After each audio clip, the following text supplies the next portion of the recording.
Hello guys! Good morning, good afternoon, or good evening po sa lahat kung saan man tayo sa sulok ng mundo.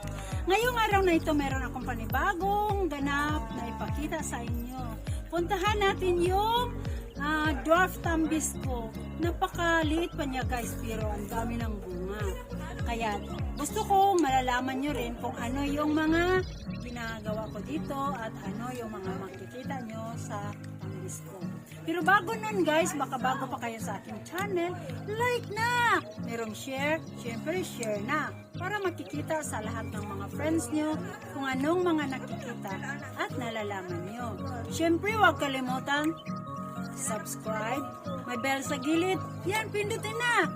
At hit na yung all sa itaas para ma-notify kayo sa lahat ng mga bagong videos nyo. Kaya guys, tara guys, samahan nyo na ako. Ayan, pakita ko na sa inyo. Tingnan nyo yung dwarf tambisco guys. Ayan. Ayan guys, oh, napakaliit pa guys. Dito. Ayan, napakaliit pa guys, oh, ayan, dito lang, oh. Ayan. Tingnan nyo guys, oh. Ayan, hanggang dyan lang. Oh, hanggang dito lang guys, tapos, oh, ang haba, ang liit pa, pero, tingnan nyo guys. Oh, diba? Ang daming bunga! Ayan, oh. Oh guys, diba? Kaya, napakaganda. Maliit lang. O yan, tingnan nyo. Hanggang dito lang ng ulo ko, pero ang dami ng bunga. Ayan, oh. Ayan guys, ito. Ayan guys, oh. Ang daming bunga, guys. Oh, tingnan nyo guys. Oh, ayan pa. Pero, sandali ko lang itong tinanim. Wala pang isang taon, namumunga na siya. Ang daming bunga, naka 11 months lang. Marami ng bunga. Tapos, ang ganda pa ng mga bunga kasi kulay pula. Maswerte daw ito guys kasi pag mayroon daw kayong tambis sa tapat ng iyong bahay, ay mayroon daw mag-a-abroad. Kaya, ginawa ko ito para baka makapag-abroad ako. Hindi, kung wala man sa akin, hindi sa mga anak ko na or sa mga apo ko. Ayan guys, oh, pinakita ko na sa inyo, di ba guys? Ang daming bunga guys, oh, namumungay, bungay sa bunga. Andito pa guys, oh, ayan guys, tingnan mo guys. Ayan, so lahat ng ayan guys, oh, gusto mo? Ayan guys, oh, ang daming bunga guys. Diba? Ayan. Hindi na tayo magsasawang kakain dito kasi napakadaming bunga. Tapos kulay, pulang-pula. Pula daw ay masarap. Kaya itong tinanim ko. At tingnan nyo, diba ang daming bunga? Tama bang sinabi nila na masarap daw pag pula?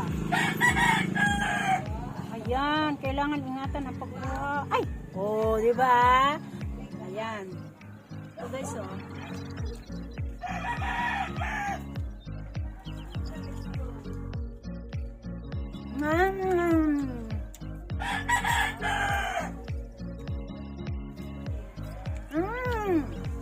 Ayan guys, oh, malinis na malinis talaga.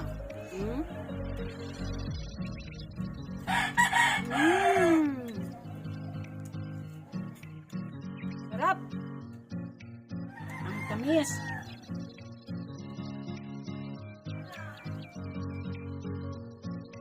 Kalawan na nga.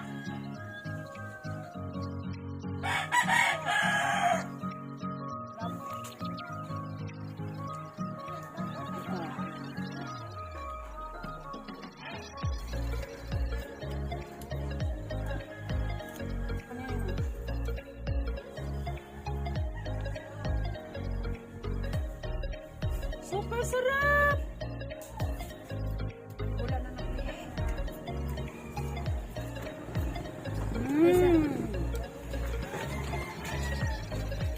Ito pa, oh. Grabe.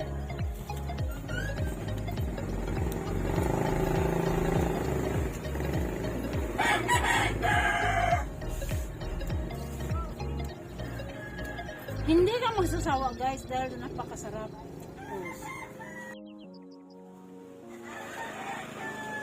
Ayan. Grabe, ang dami.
Na, saba man lagi na.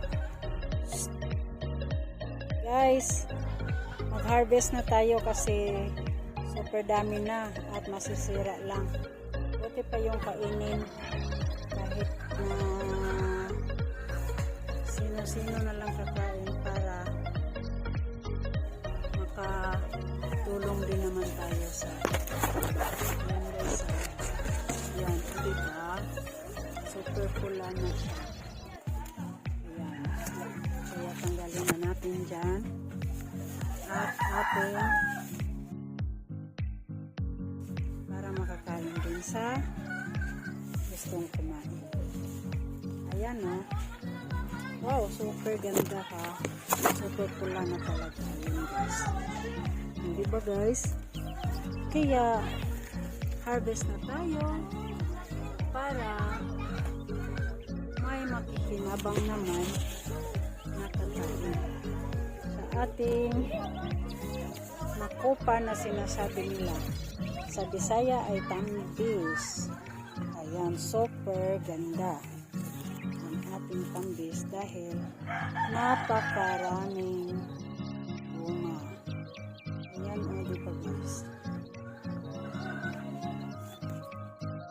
Ayan, grabe o. Grabe talaga, super ganda, super daming bunga ang ating harvest. Kunin na natin guys. Ayan, harvest na natin silang lahat para makain naman at hindi na masasira. Ayan, super dami na. Tapos meron namang susunod. Ayan naman yung susunod. Marami namang susunod. Ayan sila. Ayan ang susunod na makukuha natin. Kaya mag-harvest na tayo sa ating ma-harvest. Ayan. Napakaganda guys kasi hindi pa siya gaanong matangka. Ay, ano ba yan? Mataas. Yan. Mababa lang siya pero ang dami ng bunga. Ayan o. Super dami na ang bunga niya. Mababa lang siya. Ayan o. Kaya yun. Tanggalin na natin para may makain. O diba? Okay, mag-harvest na tayo guys. Para naman makakain sa iba na gustong kakain ng ating makupa. Diba? Ang ganda oh guys. Ayan. Napakaganda. Ayan oh. Ayan. So mababa lang siya guys. Ayan. Ayan. Mababa lang pero napakadami na ng bunga. natin yung mga hinog na kasi ayan oh, yan lang yung ano niya, yung puno, tapos ayan na yung bunga. Kaya mababa lang talaga siya. 11 months lang siya pero namumunga na. Diba ang ganda? Kasi makakain na tayo habang bata pa siya. At ang katabi niya ay itong orchids, itong vanda. At sana mamumulaklak na rin ito. O diba? Kasi may bunga na yung katabi niya at sana naman siya ay mamumulaklak na. O diba?